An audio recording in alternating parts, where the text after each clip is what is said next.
Again tonight with Knox County's releasing its annual drug-related death report showing roughly 1 in every 1,000 people died from a drug overdose last year, raising the total to 544. Synthetic opioids like fentanyl contributed to the vast majority of those deaths. East Tennessee authorities say drug dealers based in Detroit are to blame.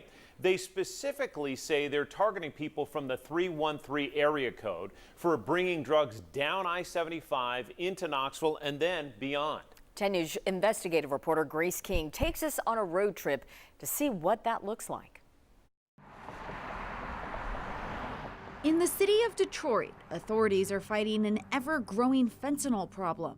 The price has been greatly reduced, which means the availability is opened up to more people. Captain Anthony O'Rourke says Detroit police know it's a destination for drugs. Most of our drugs historically have come from our southern borders up. He doesn't think it's where the problem starts. I don't think it's a Detroit problem. I don't think it's an East Tennessee problem. It's a nationwide problem that we're dealing with. I'm sure there's other people besides Detroiters that are trying to reap benefit in East Tennessee. In Ohio, the State Highway Patrol says it's recorded at least 7,000 drug seizures along I-75 since 2018. You live in Michigan, my man? Most of them involve marijuana. It's sewn into his underwear. In Kentucky, state police counted at least 1,600 drug seizures along I-75 in that same time frame. Here in Central Florida, with several major interstates running through our area, it's easy for traffickers to bring fentanyl into our communities. This was Pinellas County Sheriff Bob Gualtieri.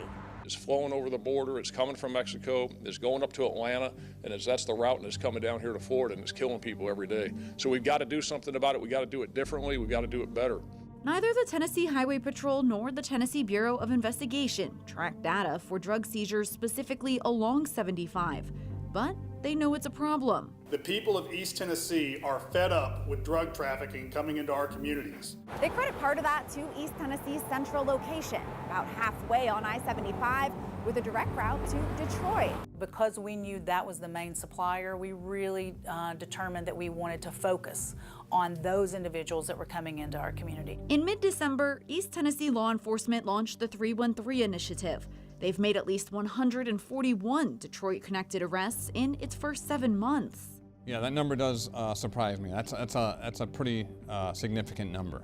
With those arrests, they confiscated 50 pounds of meth, 30 pounds of heroin and fentanyl, 105 guns, and almost $500,000 in cash.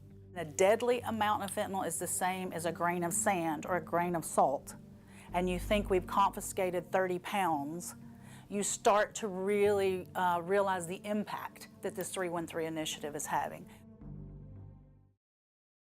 10 News investigative reporter Grace King joining us now. And Grace, this is not the first time we've heard about this pipeline on I-75. No, it's been on the radar of East Tennessee law enforcement for at least 8 years. But back in 2015, heroin was the top concern. The key difference now, of course, is fentanyl, which is much, much deadlier.